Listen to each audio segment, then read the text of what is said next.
Hello, c'est Guillaume, ingénieur en finance de marché. Aujourd'hui, on va faire un tour sur 5 actions PEA qui ont subi des baisses récentes sur le prix de leur action. Et bien sûr, on va étudier dans un esprit pragmatique s'il faut s'intéresser à long terme ou pas à ces actions. D'ailleurs, j'analyserai des entreprises dont vous avez été nombreux à me demander dans la communauté. Allez, c'est le moment de se poser, de se faire un petit café. C'est parti pour les analyses d'actions. On commence avec Total Energy, notre leader mondial français de la production d'énergie dans le monde, qui nous affiche une baisse autour de moins 11,8% en 6 mois. C'est clairement pas rien. Total aujourd'hui est à 60 € l'action, alors qu'elle s'échangeait à plus de 68 € l'action au printemps dernier. On peut expliquer cette baisse sur l'été par d'abord la demande sur le pétrole qui a ralenti en Chine, qu'on surnomme parfois l'industrie du monde.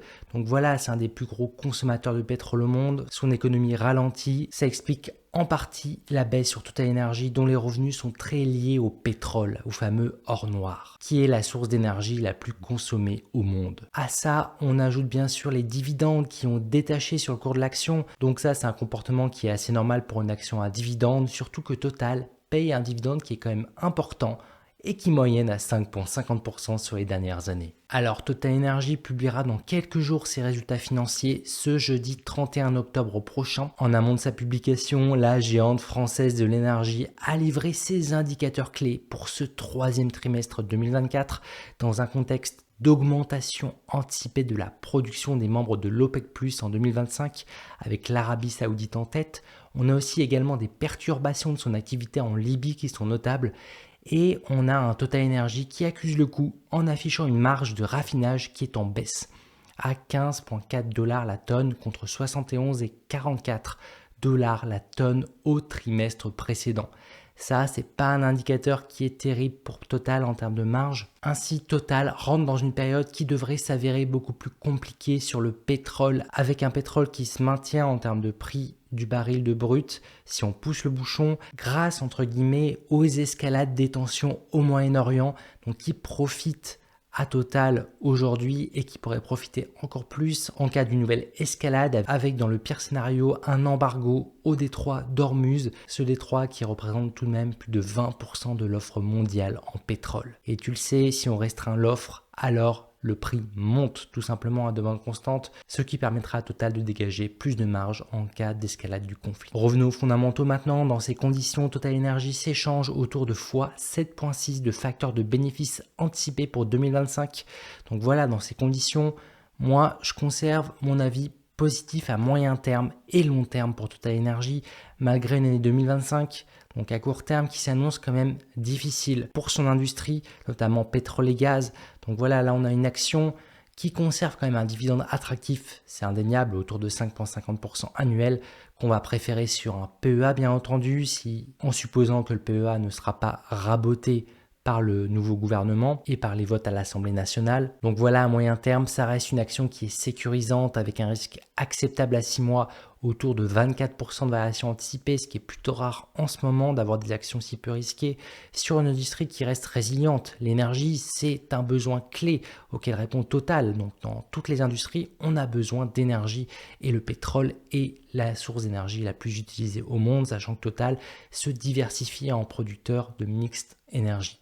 Donc voilà, Total aujourd'hui conserve une place de choix en tant que top 5 mondial de producteurs d'énergie. Aujourd'hui, je suis davantage dans un esprit de conservation sur l'action Total plutôt que de renforcer ma position, car j'ai d'autres opportunités en vue sur les marchés dans ces conditions macroéconomiques. En termes de prix cible, je te partage tout de même ici que je cible 62 € sur Total horizon 6 mois, donc ce qui nous donne 1,6 € de dividende plus 2 € de croissance sur le prix de son action, ce qui nous ferait 6% de performance seulement anticipé à 6 mois. Donc disons qu'ici Total reste un choix plutôt de rentier qui cherche plutôt des opportunités pas trop risquées comparé à d'autres sur le marché, sans avoir une ambition démesurée non plus pour son portefeuille. Allez, on enchaîne avec LVMH, le géant du luxe mondial grâce à notamment sa marque Louis Vuitton. Donc une action qu'on associe souvent à un ETF luxe, reine du CAC 40. Donc aujourd'hui, elle est tombée à 628 € l'action. Elle affiche une baisse de moins 19% en 6 mois suite au ralentissement de son activité en Chine qu'on a pu observer dès le deuxième trimestre. et avec récemment une nouvelle confirmation de ce ralentissement avec une nouvelle publication de résultats décevantes pour LVMH, donc pour son troisième trimestre 2024. Ça, c'était ce mardi 15 octobre dernier avec des revenus récurrents en baisse de 3%, tirés par une détérioration de ses ventes en Chine. Donc voilà, sur cette région, LVMH affiche quand même moins 16% au dernier trimestre. Donc ça, c'est pas terrible. C'est la première fois depuis la crise des subprimes tout de même et les confinements gouvernementaux que LVMH délivre une telle déception sur ses finances. Avec un repli tout de même de moins 5% sur sa division clé du groupe, donc mode et maroquinerie, pour ce troisième trimestre. Dans ces conditions, la direction du groupe réagit et a pris des mesures pour les prochains trimestres pour protéger ses marges. Ça va être la priorité. Donc en réduisant ses coûts, principalement malgré un contexte de hausse des taux d'imposition sur les sociétés en France qui va naturellement impacter son bénéfice net après impôt. Donc oui, dans ce contexte, LVMH n'est pas aidée parce qu'elle est une boîte domiciliée en France. Ainsi, je ne m'attends pas à des résultats fous pour les 2 prochains trimestres pour LVMH. On peut quand même espérer une reprise potentielle horizon deuxième trimestre 2025. Donc disons qu'on n'attend pas des signaux forts de relance avant minima l'été 2025. Donc voilà, dans ces conditions, on va essayer d'investir en anticipation. Aujourd'hui, moi je reste optimiste à long terme pour l'action LVMH avec un PE ratio, donc un facteur de bénéfice anticipé pour 2025 qui est quand même sous les x20. Et sous les x20 pour LVMH, ça reste intéressant à moyen et long terme, même dans ce scénario de ralentissement.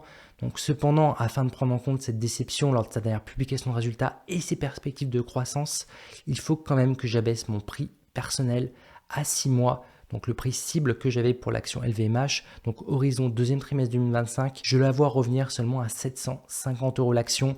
Donc avec un risque qui reste élevé aussi pour cette grande capitalisation qui est autour de 35% quand même de variation anticipée à 6 mois. Donc voilà un contexte plus risqué pour LVMH. Donc certes ici, LVMH reste une action de qualité. Elle devrait offrir à mon sens une croissance à moyen terme supérieure à 10% par an. Donc déjà ça paraît quand même une action dont on souhaite avoir quelques billes dans un portefeuille PEA à moyen et long terme. Donc clairement on ne sait pas encore si LVMH a touché le plus bas. Aujourd'hui, moi, je préfère renforcer personnellement à ce niveau sur LVMH, peut-être prendre le risque que ça descende plus bas, car aujourd'hui, sous les x20 de ses bénéfices anticipés, je pense que l'action LVMH est en solde. Ça reste quand même l'action reine du CAC 40 qu'on peut assimiler à un ETF luxe qui a quand même des perspectives à moyen terme qui sont bonnes pour l'entreprise numéro 2 européenne. Ensuite, on enchaîne avec l'action ASML, le constructeur de machines lithographiques européen réputé pour la fabrication de semi-conducteurs, qui chute carrément de 20% en 6 mois sous risque de tension géopolitique bien sûr entre les États-Unis d'Amérique et la Chine. Donc oui, c'est un coup dur à sa dernière publication de résultats. ASML a d'ailleurs publié par erreur quelques heures avant sa publication officielle. Ça, c'est pas un bon indicateur technique, on est d'accord. Même si globalement, ASML nous a délivré de bons résultats sur son troisième trimestre avec tout de même 7,5 milliards d'euros de chiffre d'affaires, une hausse de plus de 19%. On a aussi des bénéfices nets qui dépassent les 2 milliards d'euros en 3 mois, qui affichent une croissance de 31%. Cependant, c'est son carré de commande qui déçoit avec seulement 2,6 milliards d'euros anticipés contre 5,5 milliards précédemment, suite à une dégradation de la demande de son offre, notamment sur l'extrême ultraviolet. Et le tout avec une marge en baisse qui passe de 51,5 à 50,8%. Dans ces conditions, je m'attends personnellement à une croissance qui devrait tout de même continuer à potentiellement 9 milliards d'euros au quatrième trimestre avec une marge qui devrait passer sous les 50% en se projetant sur 2025. Donc oui, sa croissance devrait être moins impressionnante dans ces conditions, donc moins impressionnante que prévu suite à cette déception sur son carnet de commandes. Donc voilà, dans ces conditions, ASML s'échange autour de x22 de facteurs de bénéfices anticipés horizon fin 2025. Donc avec mes hypothèses de croissance personnelle, moi, si je projette encore plus loin, horizon 2026, ASML demeure, à mon avis personnel, une opportunité d'investissement à moyen et long terme.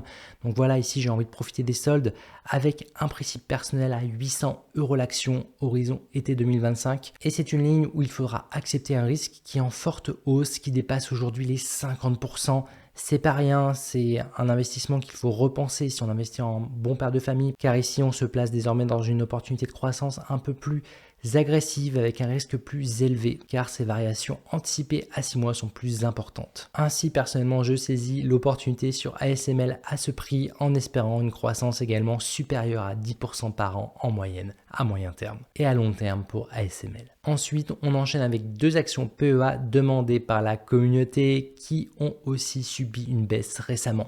Je vais également dans mes prochaines vidéos continuer à te présenter des actions que vous m'indiquez en commentaire, que ce soit sur PEA ou CTO. D'abord avec l'action Eramet qui affiche une baisse de 31% sur 6 mois. Donc pour ceux qui ne connaissent pas son business, Eramet c'est une entreprise française de l'industrie minière. Aujourd'hui c'est d'une moyenne capitalisation de premier plan dans les métaux d'alliage, connue notamment pour le manganèse, le nickel et ses sables minéralisés. La stratégie du groupe s'est étendue ces derniers temps avec de nouveaux marchés qui répondent à de nouveaux besoins, notamment avec le lithium et le recyclage des batteries. Récemment, dans sa dernière publication de résultats, on apprend qu'Eramet a réduit sa production et ses projections de production également sur le manganèse et le nickel.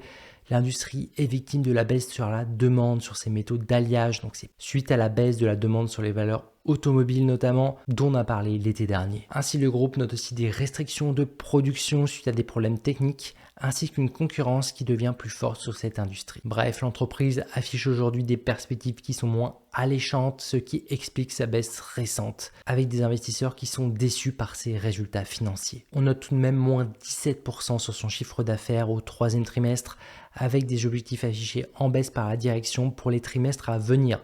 Donc aujourd'hui, ce n'est clairement pas une entreprise en momentum, fondamentalement parlant. Personnellement, moi je vais rester à l'écart de ce titre car elle ne me paraît pas moteur de croissance à date. Notamment en termes de risque, Eramet n'est pas adapté à mon portefeuille car on observe un risque supérieur à 56% à 6 mois, donc avec des projections de croissance qui ne sont pas terribles. Donc ici, grâce à l'application des investisseurs pragmatiques, je mets de côté l'action Eramet qui ne permet pas de gérer mon portefeuille en bon père de famille. Ensuite, on enchaîne avec l'action Kering qui affiche moins 28% sur 6 mois. Ici, l'action du luxe continue à décevoir avec une nouvelle publication ce 23 octobre qui déçoit encore, couronnée d'un nouvel avertissement en réduisant à nouveau ses objectifs de vente pour 2024. Donc pour Kering, des ventes qui baissent de 25% quand même pour Gucci. C'est décidément une détérioration encore plus importante que celle que je t'avais partagée l'été dernier avec ses moins 19%. Donc à nouveau, on a moins 25% ici. C'est beaucoup plus bas que ce que beaucoup d'investisseurs, hélas, attendaient. Ici, on l'explique naturellement par la dynamique de Kering en Chine qui affiche une baisse qui est importante et ce malgré le pari des nouvelles collections de Sabato de Sarno. Donc là, on a une déception sur le pari de cette année sur Kering. Les résultats sont là, les ventes n'ont pas rebondi cet été, donc le pari de la famille Pinault est perdu pour 2024. C'est un mauvais signal supplémentaire pour Kering avec des résultats qui se détériorent sur toutes les régions d'activité du groupe. On note moins 30% en Asie-Pacifique, moins 11% en Europe de l'Ouest et moins 15% en Amérique du Nord. Au niveau de ces marques, on a Yves Saint Laurent qui affiche moins 12% et moins 14% sur ses autres maisons, avec seulement Bottega Veneta qui garde la tête hors de l'eau, si j'ose dire, avec un timide plus 5%. Donc au global, on arrive à moins 16%, donc un repli sur les ventes de Kering, et on peut s'attendre à que les marges de Kering subissent encore des baisses et un bénéfice qui serait donc en forte baisse sur l'année 2024. Aujourd'hui, l'action est restée plutôt stable suite à la publication qui m'a paru très décevante. Donc oui, on peut s'attendre à qu'un bon nombre d'investisseurs de Kering pensent qu'elle aurait touché le fond de la piscine, si j'ose dire, et qu'elle pourrait remonter. Et pour ceux qui supposent qu'elle a touché le fond, ils penseraient qu'elle ne pourrait que remonter. Personnellement, moi je pense qu'il va falloir attendre le 2e trimestre 2025 pour l'action Kering, car aujourd'hui je pense qu'il faut faire preuve de prudence sur l'action. Donc ici ma stratégie serait d'attendre un vrai changement de la tendance pour ce groupe de luxe. Ainsi, pour ceux qui ont déjà une position importante sur le luxe, je pense qu'aujourd'hui regarder d'autres industries sur la consommation cyclique, notamment dans d'autres régions de croissance comme les États-Unis, est une piste qui est vraiment très intéressante pour diversifier, afin de ne pas mettre tous ses œufs dans le même panier. C'est pour ça que je te partagerai samedi d'autres opportunités sur les marchés actions européens et américains. Voilà, c'est tout pour aujourd'hui. La suite à mon live ce samedi 26 octobre, donc demain, où j'organise un live privé à 14h. Ce sera l'occasion de te partager ma stratégie actuelle sur actions PEA et CTO.